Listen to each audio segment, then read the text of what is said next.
Hello and welcome to Samarth IAS. Now we are taking the current affair topic शरीर एवं स्वास्थ्य विषयक राष्ट्रीय शून्य खसरा रूबेला उन्मूलन अभियान 2025-26। खसरा या मीजल्स, रूबेला, जर्मन खसरा, ये दोनों वायरल रोग हैं। ये बच्चों को प्रभावित करते हैं।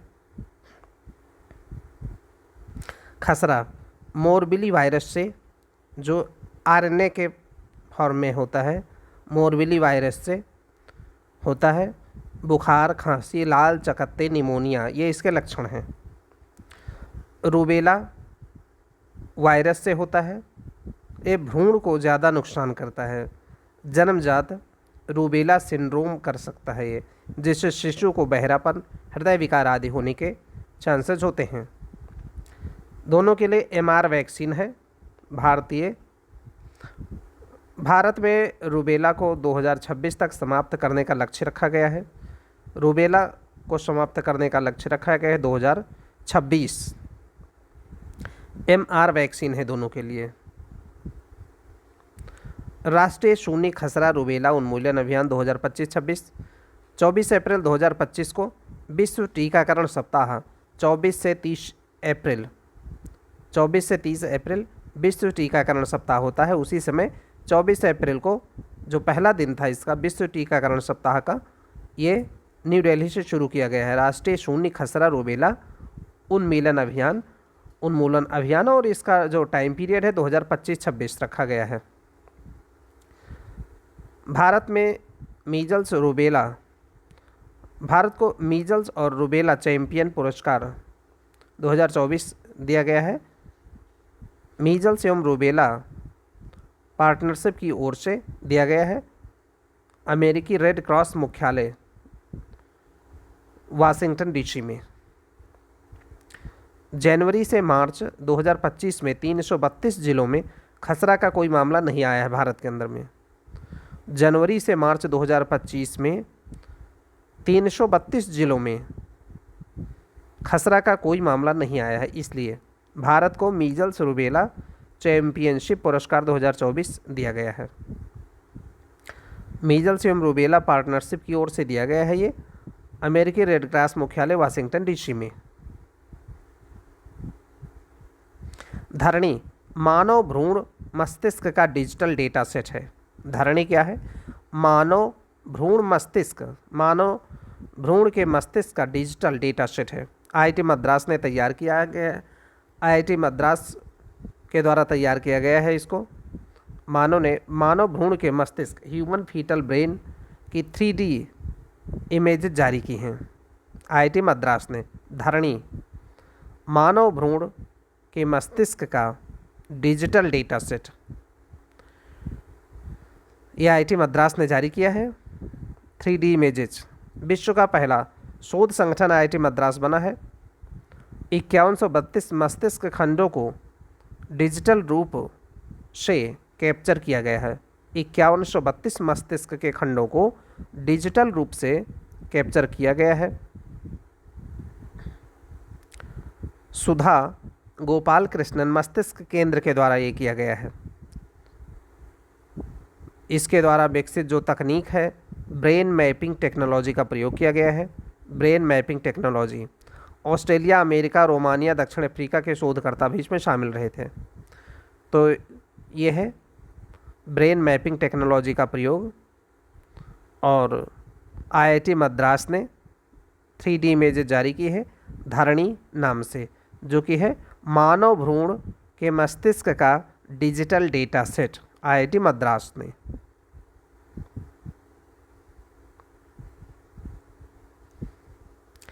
नेफिथ्रोमाइसिन पहला स्वदेशी एंटीबायोटिक। नेफिथ्रोमाइसिन भारत का पहला स्वदेशी एंटीबायोटिक होगा। ये रेजिस्टेंट इन्फेक्शंस के उपचार के लिए होगा। BIRAC biotechnology industry research assistant council के सहयोग से, बिराक यानी biotechnology industry research assistant council के सहयोग से तैयार किया गया है। नेफिथ्रोमाइसिन जो पहला स्वदेशी एंटीबायोटिक होगा।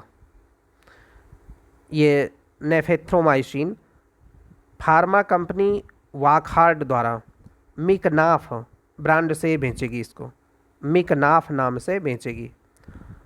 फार्मा कंपनी है वाकहार्ट।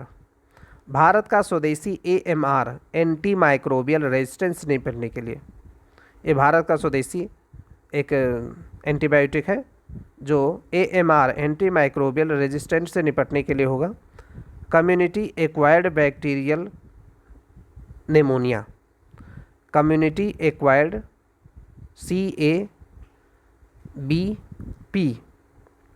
कम्युनिटी एक्वायर्ड बैक्टीरियल निमोनिया जो ड्रग रेजिस्टेंट बैक्टीरिया के कारण से होता है, इससे निपटने में कारगर होगा। वर्तमान के एंटीबायोटिक से 10 गुना ज़्यादा प्रभावी है। इसका परीक्षण अमेरिका, यूरोप और भारत से किया गया है। ये अमेरिका, यूरोप और भारत से इसका परीक्षण किया गया है। इसका नाम है नेफिथ्रोमाइसिन। ये पहला स्वदेशी एंटीबायोटिक होगा। वैश्विक टीबी रिपोर्ट 2024।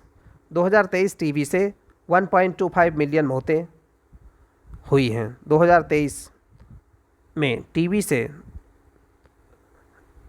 1.25 मिलियन मौतें हुई है, जो कोविड-19 से ज़्यादा मौतें हैं। ग्लोबल टीबी बर्डन के 56% हिस्से भारत, इंडोनेशिया, चीन, फिलीपींस, पाकिस्तान से हैं। जो TB burden, global TB burden है, उसका 56% हिस्सा भारत, इंडोनेशिया, चीन, फिलीपींस, पाकिस्तान साझेदार करते हैं।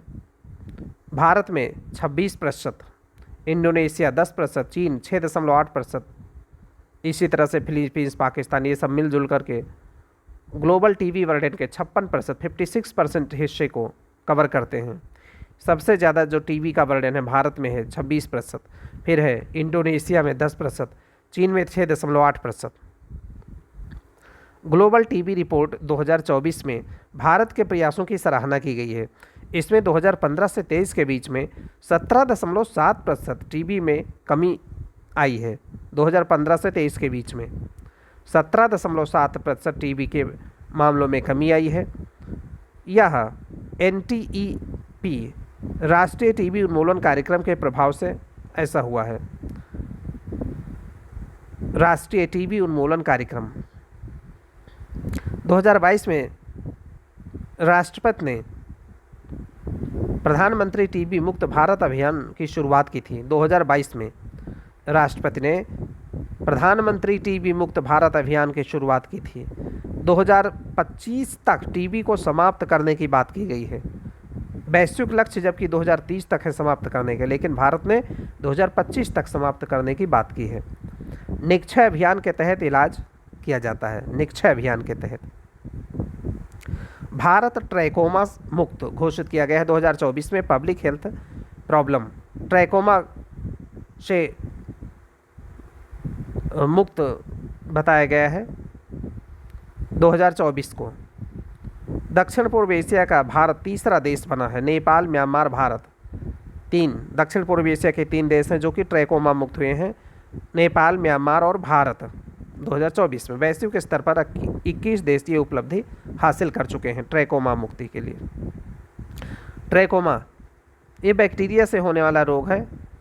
Chlamydia trachomatis, chlamydia trachomatis bacteria से होता है। पलकों के अंदरूनी हिस्से में घाव होता है, संक्रमण होता है और कोर्निया क्षतिग्रस्त होती है, अंधापन हो जाता है ट्रैकोमा से। WHO ट्रैकोमा को NTD नेग्लेक्टेड ट्रॉपिकल डिजीज के रूप में मान्यता देता है। ट्रैकोमा को नेग्लेक्टेड ट्रॉपिकल डिजीज के रूप में मान्यता देता है WHO। WHO का प्रयास रहा है इस मामले में ट्रैकोमा के लिए safe strategy, SAFE safe strategy, ये ट्रैकोमा से रिलेटेड है। WHO का प्रयास है, 1993 में शुरू किया गया था। सेफ का मतलब है surgical treatment, antibiotic distribution, surgical treatment, antibiotic distribution. Safe strategy है WHO का, जो ट्रैकोमा को ट्रीटमेंट करने के लिए है। Surgical treatment, antibiotics, distribution. Safe 1996 में वर्ष 2020 तक ट्रैकोमा और वैश्विक उन्मूलन के लिए गठबंधन लॉन्च किया गया था। 1996 में एक वैश्विक गठबंधन लॉन्च किया गया था 2020 तक ट्रैकोमा को विश्व से समाप्त करने के लिए। नई समय सीमा अब 2030 रखी गई है ट्रैकोमा उन्मूलन के लिए। भारत का जो प्रयास है ट्रैकोमा उन्मूलन के लिए, 1963 में भारत WHO और यूनिसेफ के सहयोग से national trachoma control programme launch किया था। भारत ने national trachoma control programme launch किया है भारत ने 1963 में। National programme for control of blindness and visual impairment को 1976 में लॉन्च किया है भारत ने। ये दूसरा इसका कदम है भारत का, 63 में और 76 में। MBABN एमपॉक्स का पहला टीका, MBABN एमपॉक्स का पहला टीका अफ्रीका के आसपास के क्षेत्रों में एमपॉक्स से निपटने के लिए है। ये एमपॉक्स के टीके का नाम MBABN है। एमपॉक्स के टीके का नाम है MBABN।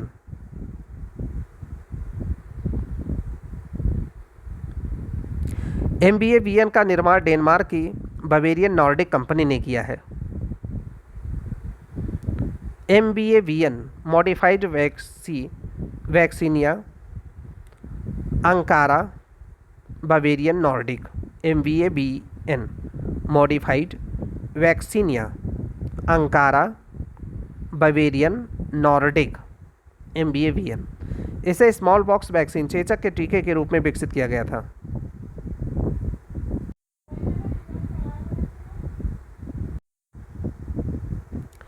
MBABN इसे स्मॉल बॉक्स वैक्सीन चेचक के टीके के रूप में विकसित किया गया था। 2 खुराकें 18 साल से ज़्यादा की आयु के बच्चों के लिए देते हैं। 4 सप्ताह के अंतराल में दोनों खुराकें दी जाती हैं। 18 साल से ज़्यादा आयु के बच्चों को देते हैं 2 खुराक, 4 सप्ताह के अंतराल में दोनों खुराकें दी जाती हैं। एमपॉक्स एक जूनोटिक बीमारी है, यानी पशुओं से मनुष्य में फैलती है। एमपॉक्स मंकी पॉक्स विषाणु संक्रमण, मंकी पॉक्स ये विषाणु से संक्रमण यानी वायरल डिजीज है। यह पॉक्स विरडे परिवार का सदस्य है। मंकी पॉक्स विषाणु जो है पॉक्स विरडे परिवार का सदस्य है। 2022 में मंकी पॉक्स का नाम एमपॉक्स कर दिया गया।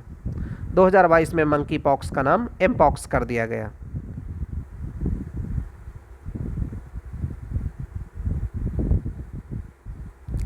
हिलकॉल हैजा का नया टीका भारत बायोटेक इंटरनेशनल लिमिटेड ने लॉन्च किया है। यह single strain oral cholera vaccine है। हिलकॉल ये हैजा का नया टीका है। भारत बायोटेक इंटरनेशनल लिमिटेड ने लॉन्च किया है इसको। ये single strain oral cholera vaccine है। हिलमैन लेबोरेटरीज के द्वारा प्रदत्त लाइसेंस के तहत हैदराबाद स्थित भारत बायोटेक के द्वारा तैयार किया गया है। भारत बायोटेक के द्वारा तैयार किया गया है। 2 खुराकें दी जाती हैं 1 साल से ज़्यादा के बच्चों को। 2030 तक कॉलरा से मौतों में 90% कम करने का लक्ष्य रखा गया, जिसमें ये मददगार होगा। हिलकॉल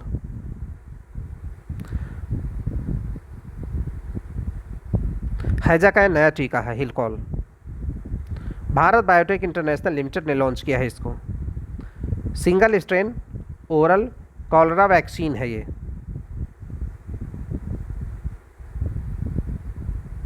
दो खुराक दी जाती है 1 साल से ज़्यादा के बच्चों को। 2030 तक कॉलरा की मौतों को 90% कम करने का लक्ष्य रखा गया है, उसमें सहयोगी होगा। यूविकॉल एस टीका हैजा के नए ओरल टीके के पूर्व योग्यता सूची में शामिल किया गया है यूविकॉल एस टीका को। हैजा का नया ओरल टीका जो पूर्व योग्यता की सूची में शामिल किया गया है, इसको यूविकॉल एस टीका। दक्षिण कोरिया की ईयू बायोलॉजिक्स कंपनी लिमिटेड के द्वारा विकास किया गया है यूविकॉल एस। दक्षिण कोरिया की कंपनी है ईयू बायोलॉजिक्स कंपनी लिमिटेड के द्वारा इसका विकास किया गया यूविकॉल एस टीके को। हैजा डायरियल इन्फेक्शन है, डायरियल इन्फेक्शन है। हैजा विब्रियो कॉलरी जीवाणु से होता है, विब्रियो कॉलरी जीवाणु से होता है। ये बैक्टीरियल इन्फेक्शन है। कॉलरा डायरियल इन्फेक्शन है जो कि बैक्टीरिया से होता है।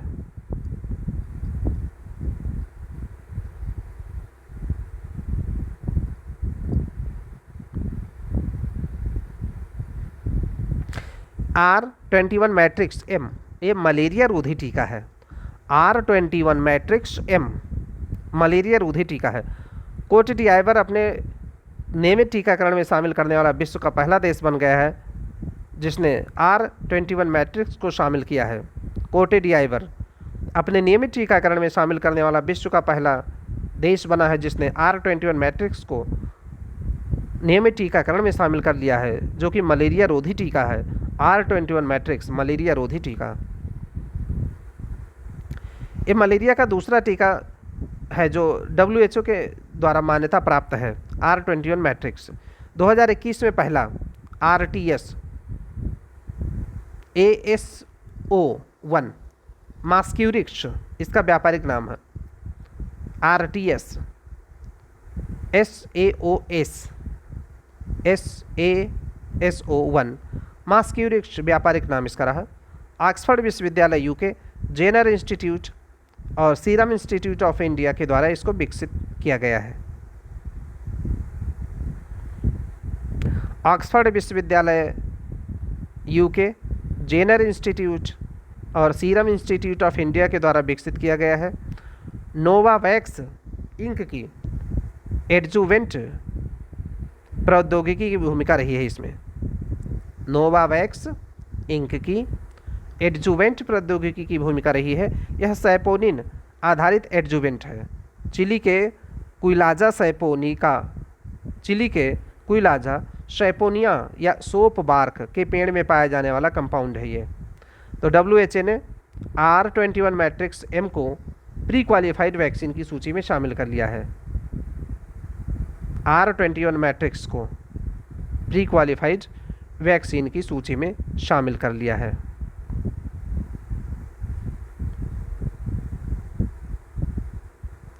R21 मैट्रिक्स ये मलेरिया रोधी दूसरा टीका है जो WHO की मान्यता प्राप्त है।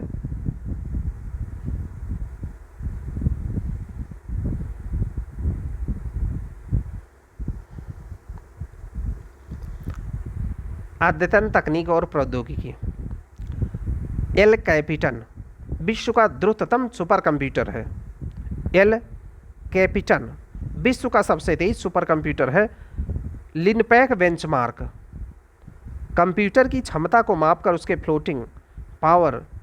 फ्लोटिंग पॉइंट के प्रदर्शन का आकलन करता है। लिनपैक बेंचमार्क क्या है?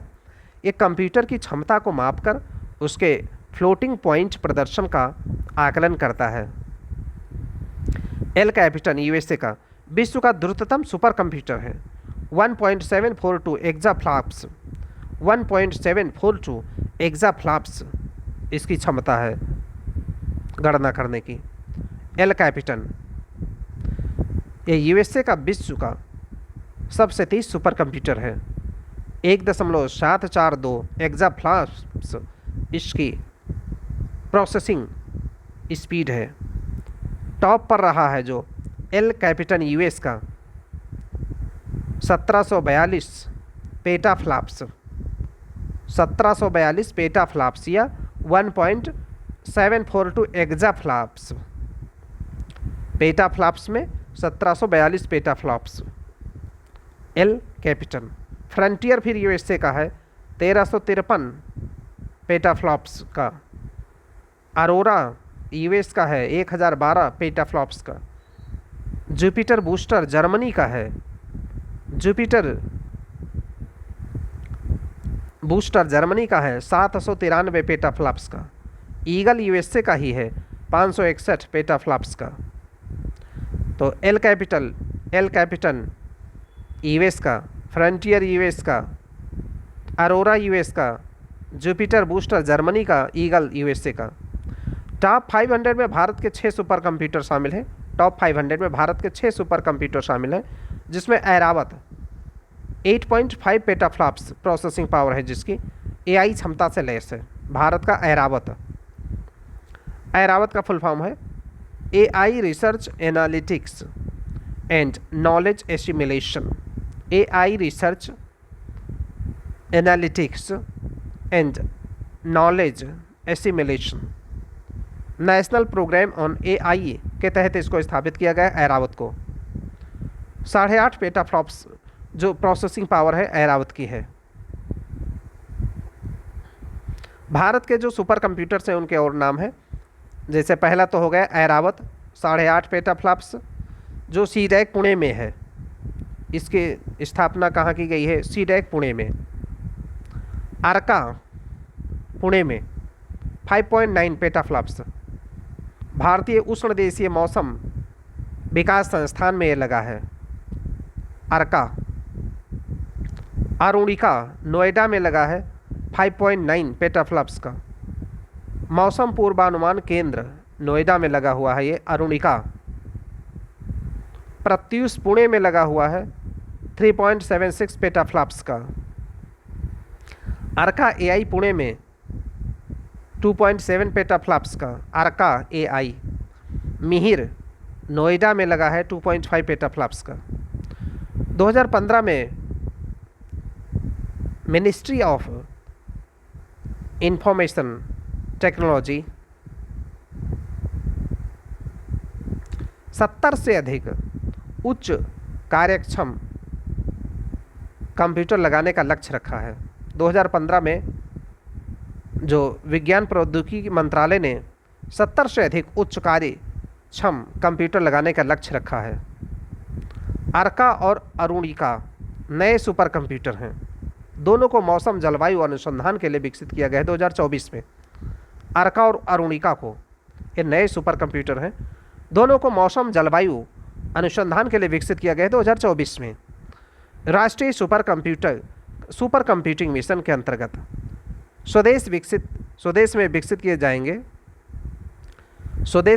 किए गए हैं। प्लस अन्य जो हैं जैसे परम कामरूप, परम अनंत, परम पोरुल, परम प्रवेग, परम गंगा, परम शिवाय, परम शक्ति, परम ब्रह्म, परम युक्ति, परम संगणक, परम सिद्धि, ये सब भी भारत के सुपर कंप्यूटर हैं।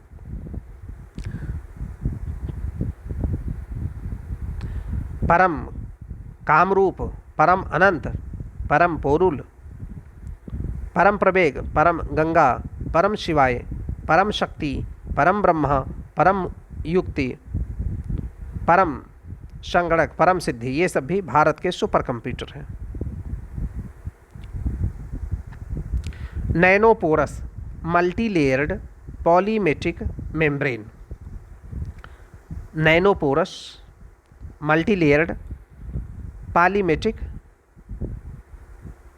मेम्ब्रेन डीआरडीओ की कानपुर प्रयोगशाला DMSRDE, जिसका नाम है रक्षा सामग्री भंडार एवं अनुसंधान विकास प्रतिष्ठान, ने उच्च दबाव वाले समुद्री जल लवणीकरण के लिए स्वदेशी नैनोपोरस मल्टीलेयर्ड पॉलीमेट्रिक मेम्ब्रेन का विकास किया है।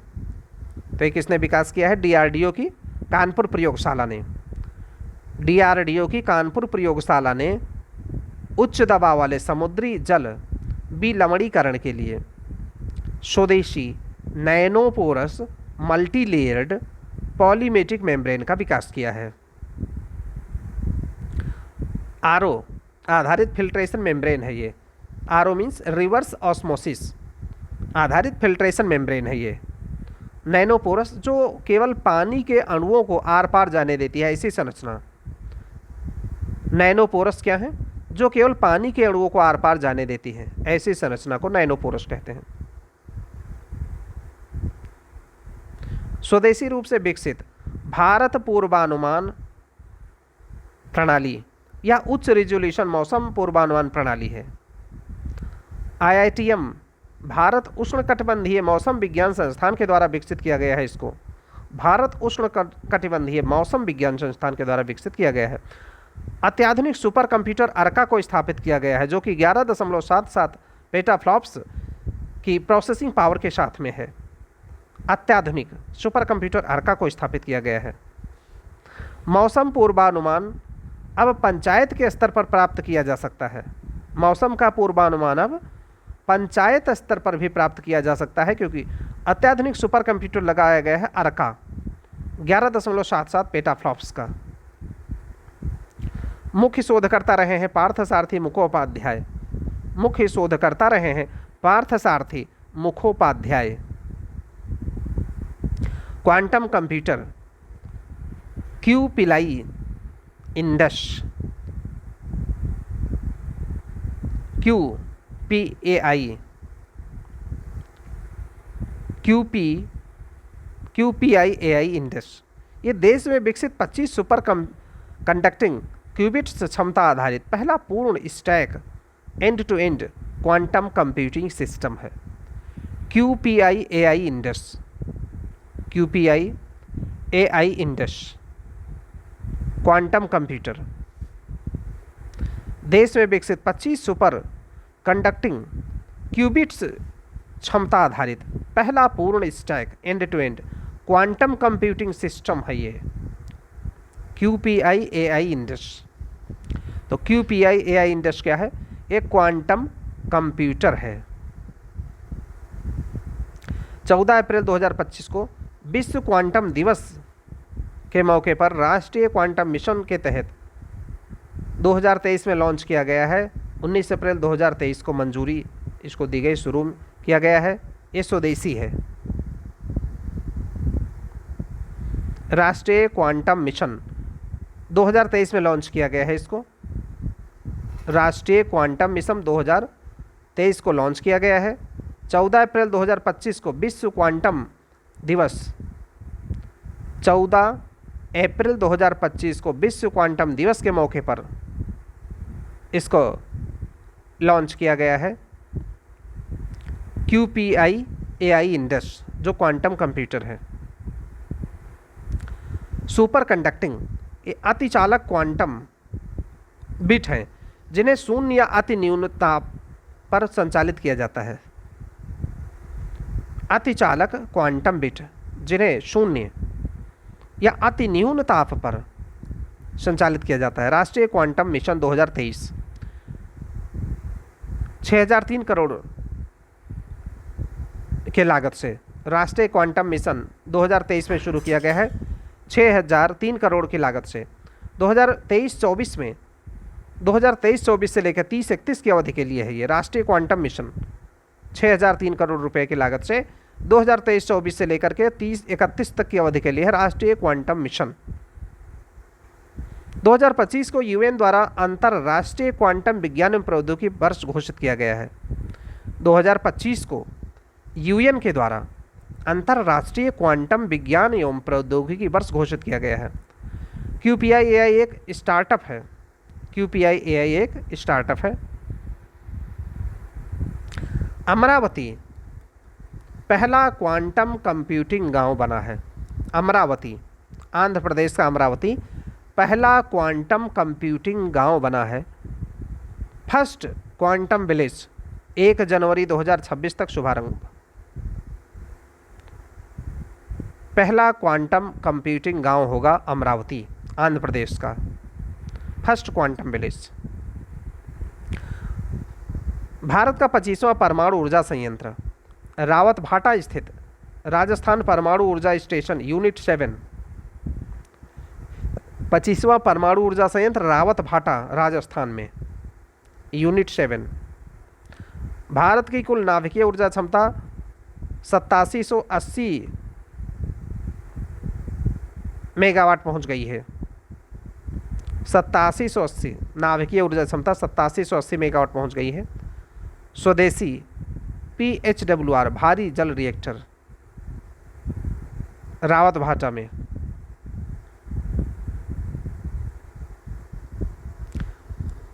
मेजराना 1 विश्व की पहली क्वांटम चिप है।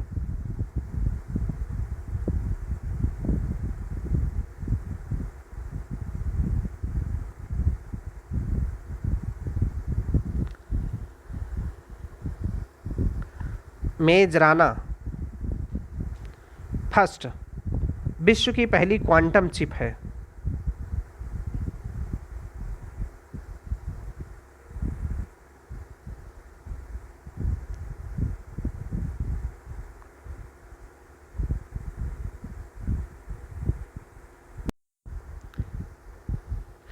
मेजराना 1 विश्व की पहली क्वांटम चिप। माइक्रोसॉफ्ट में इसका विकास किया है, माइक्रोसॉफ्ट के द्वारा इसका विकास किया गया है। ये फर्मियन कल्पना पर आधारित है। ईडियम, आर्सेनाइड, एल्युमिनियम जैसे जो अर्धचालक हैं इनसे निर्मित है। ये फर्मियन कल्पना पर आधारित है, फर्मियन कल्पना पर आधारित है, जो स्वयं अपने एंटी पार्टिकल के रूप में कार्य करती है। मेजराना फर्मियन के जो पहली बार इसकी कल्पना की गई 1930 में की गई थी। इसमें कम क्यूबिट की ज़रूरत होती है और त्रुटि दर यानी कि एरर का रेट जो है वो बहुत कम होता है।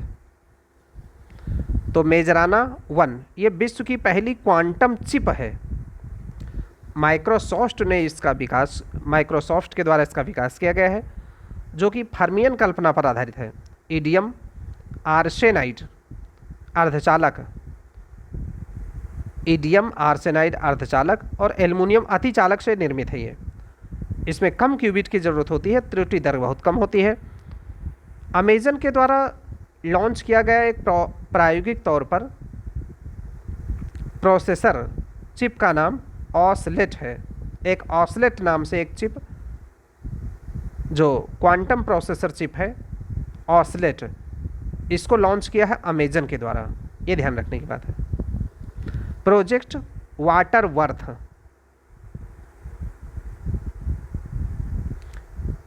मेटा ने AI संचालित सब सी केबल परियोजना, मेटा के द्वारा ये सब सी केबल परियोजना है, प्रोजेक्ट वाटरवर्थ की घोषणा की गई है।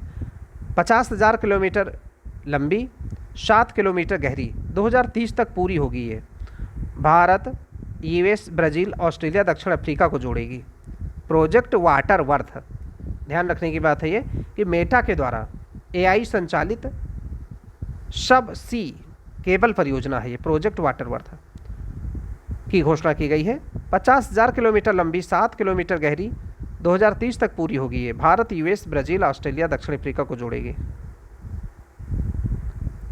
नेशनल क्रिटिकल मिनरल मिशन शुरू किया गया है 2025 में। नेशनल क्रिटिकल मिनरल मिशन 2025 में शुरू किया गया है।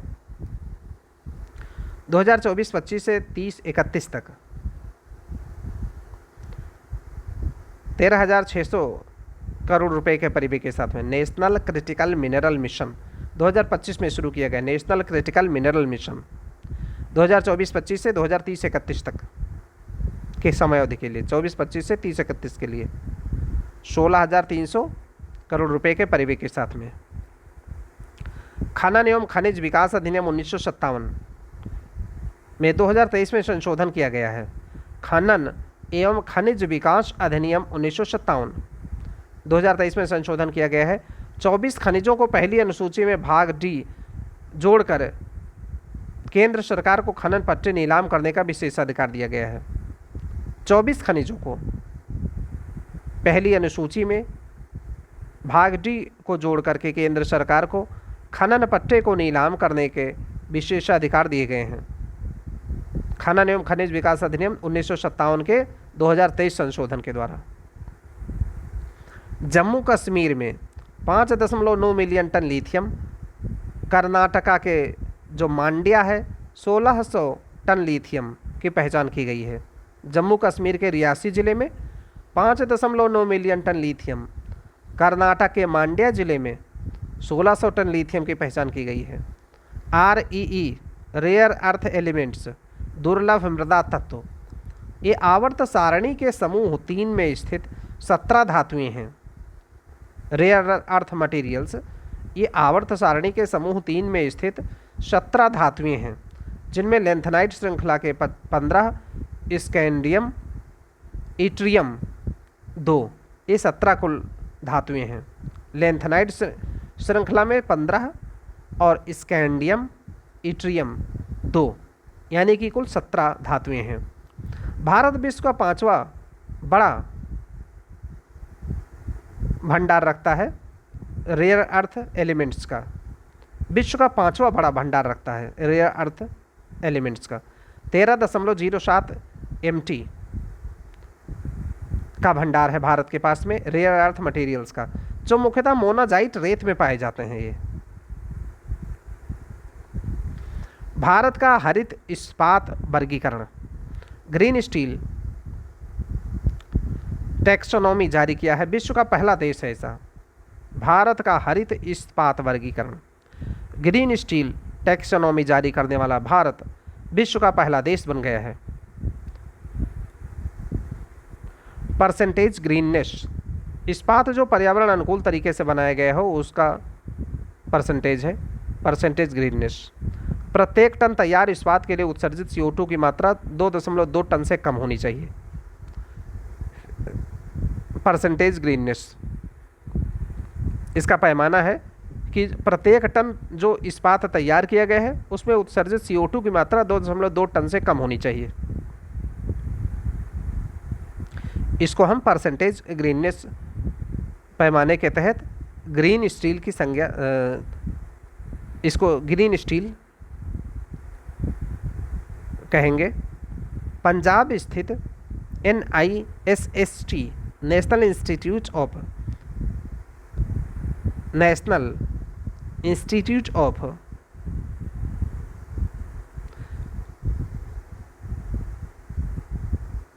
सेकेंडरी स्टील टेक्नोलॉजी एक ग्रीननेस सर्टिफिकेट स्टार रेटिंग के लिए नोडल एजेंसी है।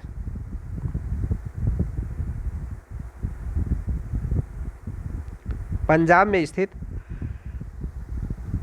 NISST national institute of secondary steel technology greenness certificate star rating के लिए नोडल एजेंसी है पंजाब में।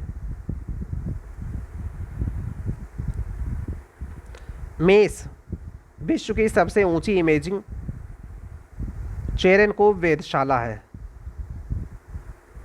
हेनले लद्दाख में।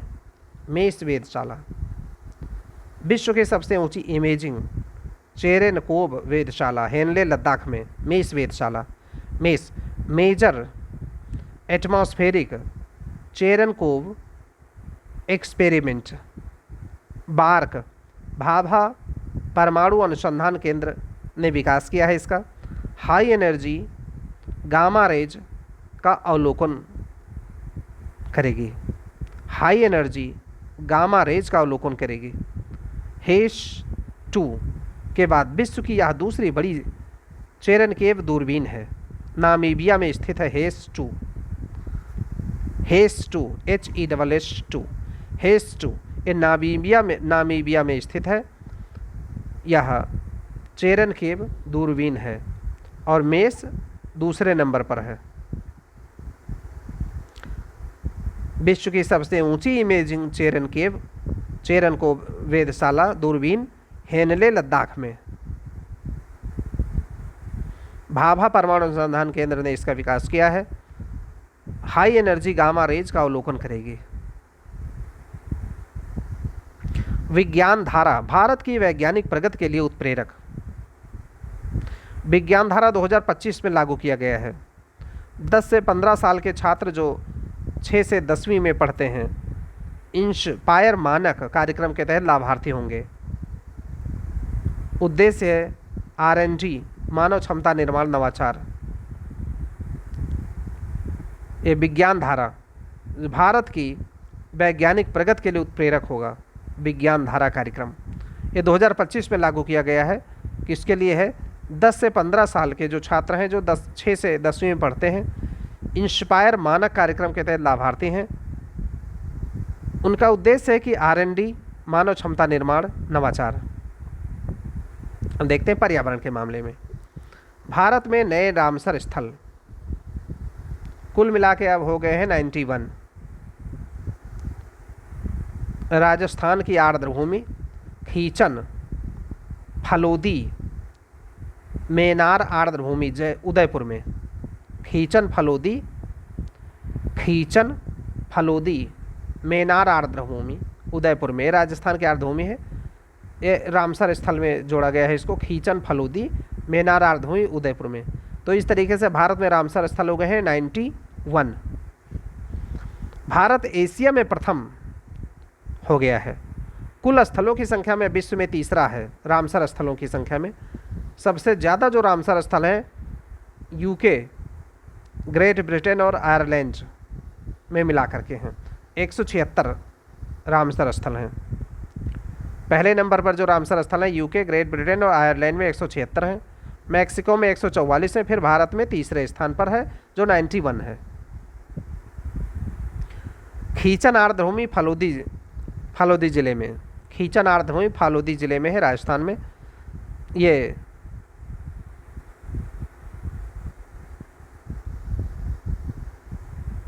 खींचन आर्द्रभूमि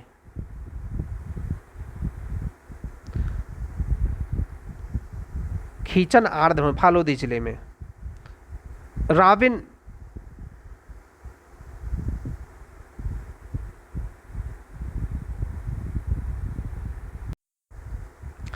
खींचन आर्द्रभूमि फालोदी जिले में एक तो इसमें रात्रि नदी है प्लस विजय सागर तालाब का क्षेत्र, ये मिल करके बनाता है खींचन आर्द्रभूमि।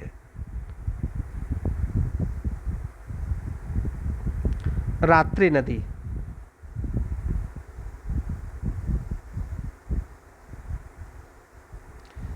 इसमें जो प्रवासी डेमोइसेल क्रेन के लिए प्रसिद्ध है, जो प्रवासी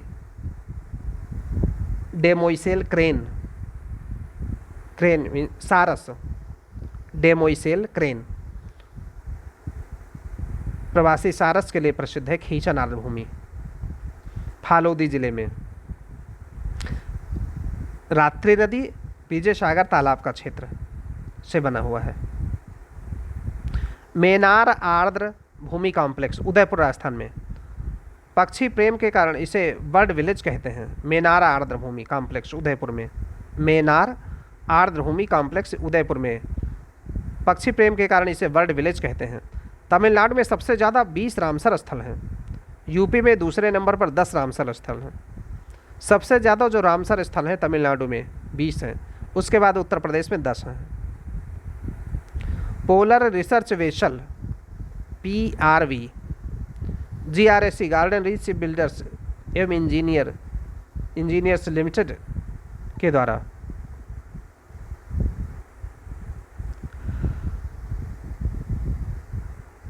पोलर रिसर्च वेसल तैयार किया जाएगा। GRSC garden reach ship builders एवं इंजीनियर्स लिमिटेड के द्वारा polar research vessel.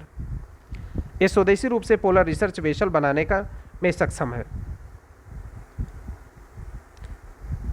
Polar research vessel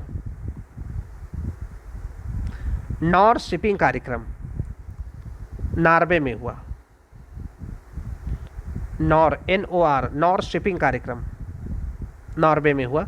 उद्देश्य वैश्विक समुद्री क्षेत्र में भारत की भागीदारी मजबूत करना। वैश्विक समुद्री क्षेत्र में भारत की भागीदारी मजबूत करना। PRV का उपयोग NCPOR राष्ट्रीय ध्रुवीय और समुद्री अनुसंधान केंद्र के द्वारा अंटार्कटिका और दक्षिणी महासागर क्षेत्रों में अनुसंधान के लिए PRV के लिए का उपयोग क्या होगा? राष्ट्रीय ध्रुवीय और समुद्री अनुसंधान केंद्र के द्वारा अंटार्कटिका और दक्षिणी महासागर क्षेत्रों में अनुसंधान के लिए PRV।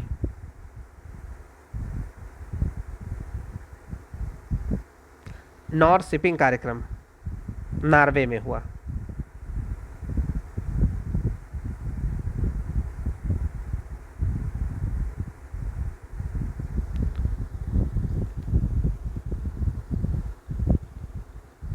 कासमपट्टी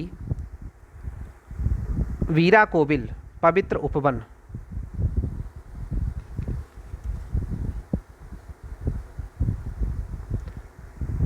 ये तमिलनाडु का है। कासमपट्टी वीरा कोविल पवित्र उपवन तमिलनाडु का है। सेकंड जैव विविधता विरासत स्थल घोषित किया गया है इसको, कासमपट्टी वीरा कोविल पवित्र उपवन को तमिलनाडु राज्य का दूसरा जैव विविधता विरासत स्थल घोषित किया गया है। अलागर मलाई रिजर्व फॉरेस्ट के पास में बीरानंद देवता की पूजा यहाँ पे की जाती है। अरिट्टापट्टी तमिलनाडु में जो फर्स्ट बायोडायवर्सिटी विरासत स्थल है 2022 में घोषित किया गया था।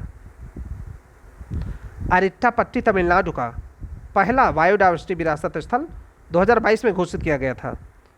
और ये जो कासमपट्टी वीरा कोविल, ये बीरानंद देवता की पूजा की जाती है तमिलनाडु में, इसको सेकंड जैव विविधता विरासत स्थल घोषित किया गया है। ये कहाँ पर है? कासमपट्टी वीरा कोविल अलागर मलाई रिजर्व फॉरेस्ट के पास में है। अलागर मलाई रिजर्व फॉरेस्ट के पास में है। भारत में कुल 49 जैव विविधता विरासत स्थल घोषित किए गए हैं। भारत में कुल 49 जैव विविधता विरासत स्थल घोषित किए गए हैं। 49वां है श्री सिद्धेश्वर स्वामी जी जैव विविधता विरासत स्थल। 49वां है श्री सिद्धेश्वर स्वामी जी जैव विविधता विरासत स्थल। पहला कर्नाटक में नल्लूर टैमरिंड ग्रोव इमली, पहला जो घोषित किया गया था जैव विविधता विरासत स्थल वो कर्नाटक में नल्लूर टैमरिंड ग्रोव इमली ये घोषित किया गया था। वेस्ट बंगाल में सबसे ज़्यादा जैव विविधता विरासत स्थल हैं, 10 हैं।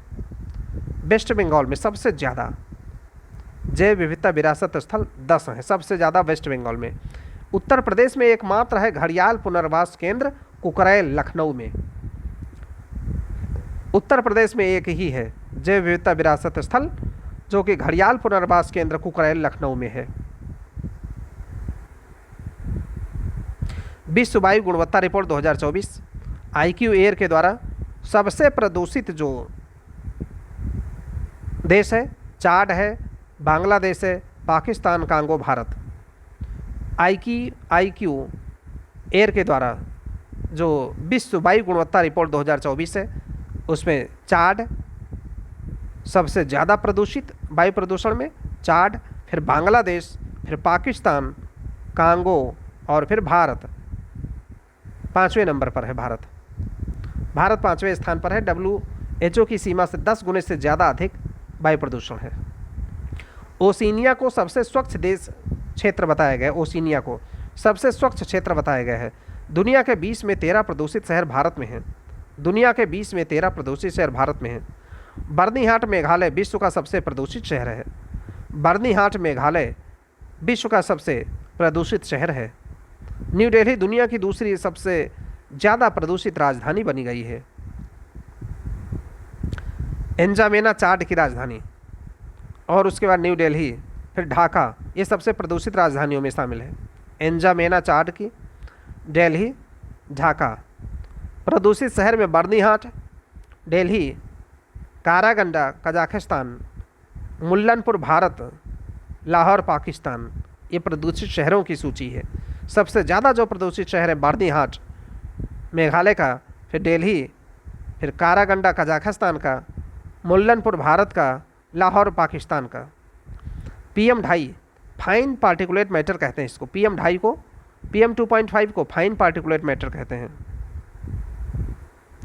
श्रीगंगानगर बर्नीहाट भारत के सबसे प्रदूषित शहर हैं।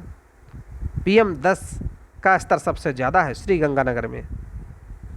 फिर ग्रेटर नोएडा आएगा इसके बाद में, श्रीगंगानगर राजस्थान का।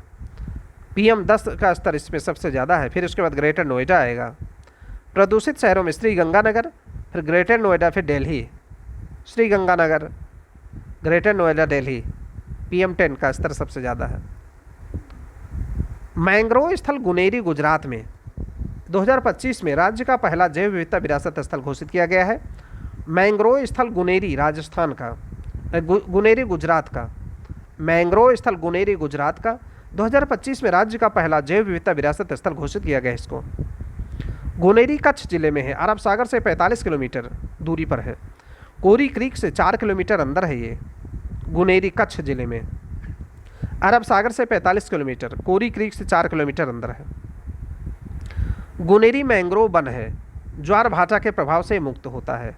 गुनेरी मैंग्रोव वन है, ज्वार भाटा के प्रभाव से मुक्त रहता है।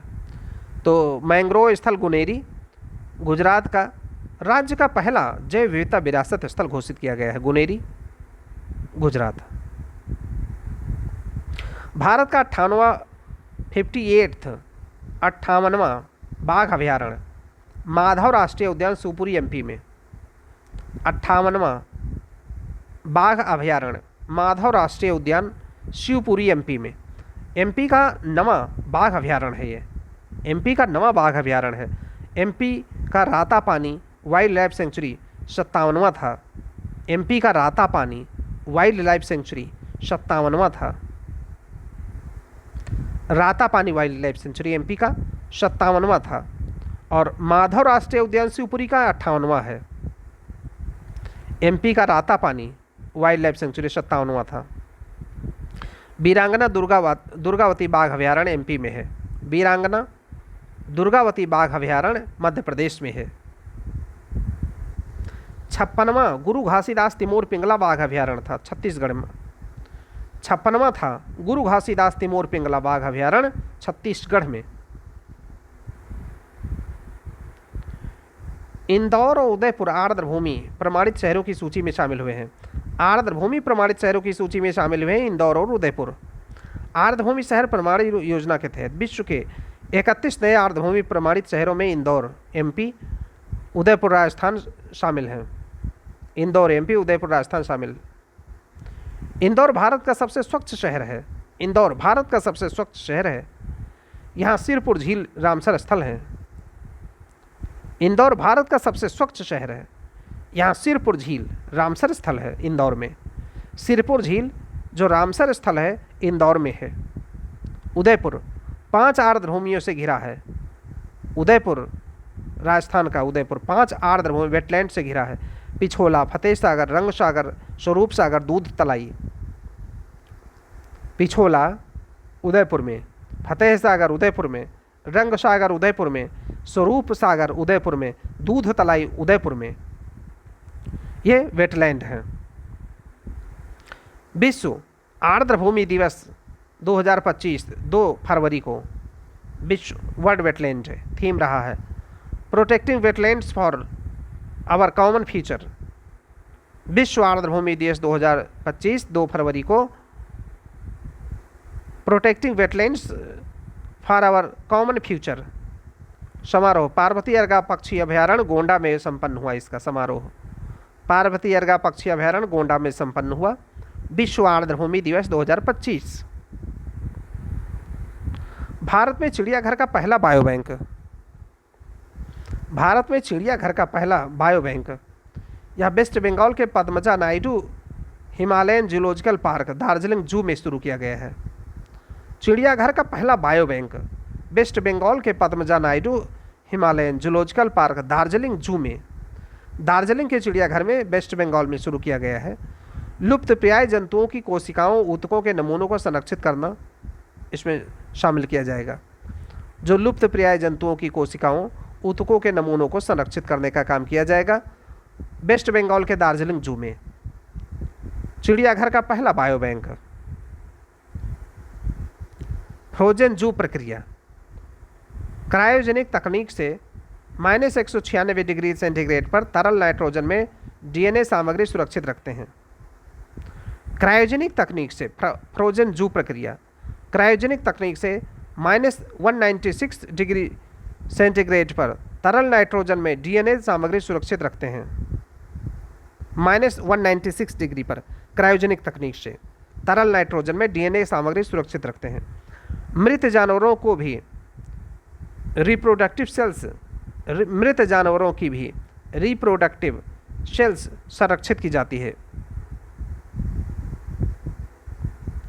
देखते हैं युद्धाभ्यास। खान क्वेस्ट, ये बहुराष्ट्रीय सैन्य अभ्यास है, उलान बटोर मंगोलिया में हुआ है। खान क्वेस्ट बहुराष्ट्रीय सैन्य अभ्यास है, उलान बटोर मंगोलिया में। डेजर्ट फ्लैग 10, ये बहुराष्ट्रीय है। डेजर्ट फ्लैग 10 यूएई में आयोजित किया गया है, अल डफरा एयरबेस यूएई में।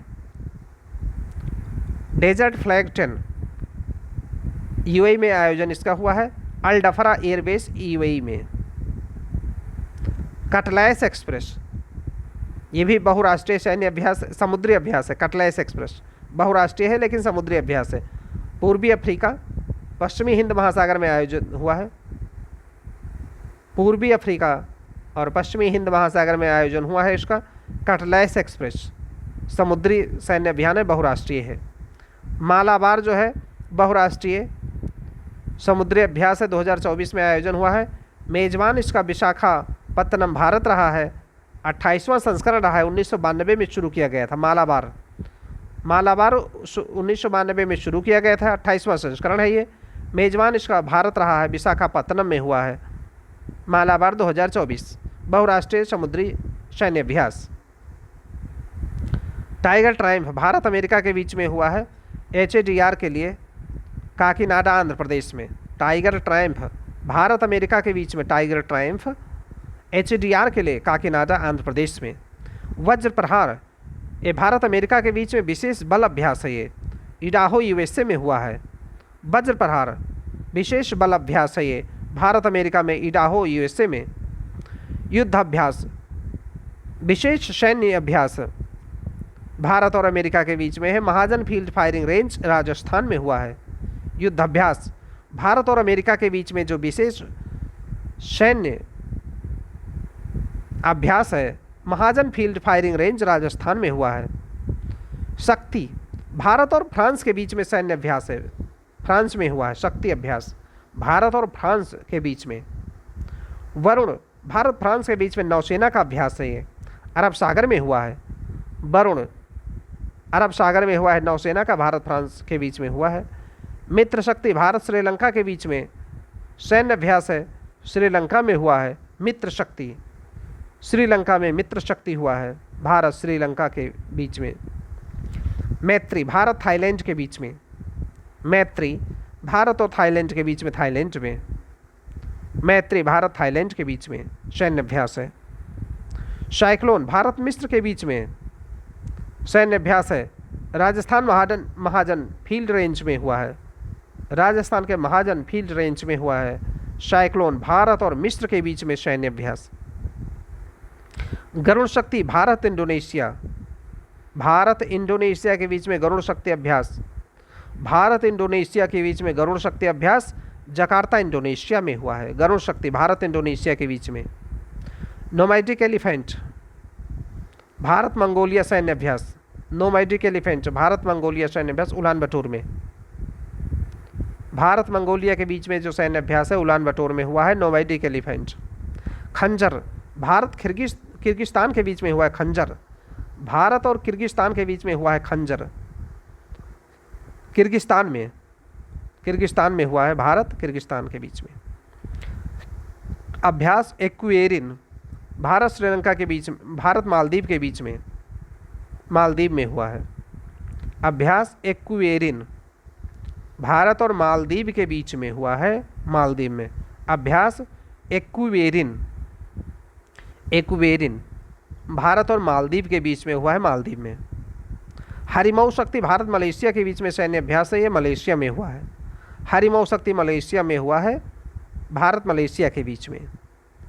अग्नि वॉरियर भारत सिंगापुर में हुआ है, देवलाली महाराष्ट्र में। अग्नि वॉरियर भारत और सिंगापुर के बीच में है। अग्नि वॉरियर भारत सिंगापुर के बीच में, अग्नि वॉरियर कहाँ हुआ है? देवलाली महाराष्ट्र में। अग्नि वॉरियर भारत सिंगापुर के बीच का सैन्य अभ्यास है। नसीम अल बहर भारत ओमान के बीच का सैन्य अभ्यास है। नसीम अल बहर ये गोवा के तट पे हुआ है। भारत ओमान के बीच में नसीम अल बहर, भारत और ओमान के बीच में नसीम अल बहर, गोवा के तट पर। अल नजाह, ये भारत ओमान के बीच में, ये भी हुआ है, ओमान में हुआ है। अल नजाह ओमान में हुआ है, और नसीम अल बहर गोवा के तट पे हुआ है, भारत ओमान के बीच में। नसीम अल बहर और अल नजाह, नसीम अल बहर अल नजाह, ये दोनों भारत ओमान के बीच के सैन्य अभ्यास हैं। काजिंद, भारत कजाकिस्तान के बीच में सैन्य अभ्यास, औली उत्तराखंड में हुआ है। काजिंद, भारत कजाकिस्तान के बीच का सैन्य अभ्यास है, औली उत्तराखंड में। काजिंद, भारत कजाकिस्तान के बीच में है सैन्य अभ्यास, औली उत्तराखंड में। विनवैक्स, भारत वियतनाम के बीच में सैन्य अभ्यास है। विनवैक्स, भारत वियतनाम के बीच में, हरियाणा अम्बाला में विनवैक्स। इंद्र, भारत और रूस के बीच में सैन्य अभ्यास है। भारत रूस के बीच में सैन्य अभ्यास है, चेन्नई बंगाल की खाड़ी में हुआ है। भारत रूस के बीच में नौसैनिक अभ्यास है इंद्र, चेन्नई बंगाल की खाड़ी में हुआ है। सिम्बेक्स, भारत सिंगापुर के बीच में। सिम्बेक्स, विशाखापत्तनम बंगाल की खाड़ी में सिम्बेक्स हुआ है, भारत और सिंगापुर के बीच में नौसैनिक अभ्यास है ये, विशाखापत्तनम बंगाल की खाड़ी में हुआ है। विशाखापत्तनम बंगाल की खाड़ी में हुआ है सिम्बेक्स, भारत सिंगापुर का बीच का सैन्य अभ्यास। ऑस्ट्रा हिंद हुआ है, भारत ऑस्ट्रेलिया के बीच का सैन्य अभ्यास है, पुणे महाराष्ट्र में। ऑस्ट्रा हिंद पुणे महाराष्ट्र में हुआ है, भारत ऑस्ट्रेलिया के बीच में सैन्य अभ्यास। सूर्यकिरण, भारत नेपाल के बीच में हो, नेपाल सलझंडी में, नेपाल के सलझंडी में हुआ है सूर्यकिरण, भारत नेपाल के बीच में। अभ्यास दस्तलिक, भारत उज्बेकिस्तान के बीच में है। अभ्यास दस्तलिक, भारत उज्बेकिस्तान के बीच में, दस्तलिक पुणे में हुआ है। भारत उज्बेकिस्तान के बीच में हुआ है अभ्यास दस्तलिक, पुणे में। धर्म गार्जियन, भारत जापान के बीच में धर्म गार्जियन हुआ है, फुजी जापान में। धर्म गार्जियन हुआ है भारत जापान के बीच में, फुजी जापान में। बोंगो सागर, भारत और बांग्लादेश के बीच में हुआ है बोंगो सागर, नौसैन्य अभ्यास है, बंगाल खाड़ी में हुआ है। बोंगो सागर, भारत बांग्लादेश के बीच का जो सैन्य अभ्यास है वो बंगाल की खाड़ी में हुआ है, बोंगो सागर। इस प्रकार से ये सेशन समाप्त होता है।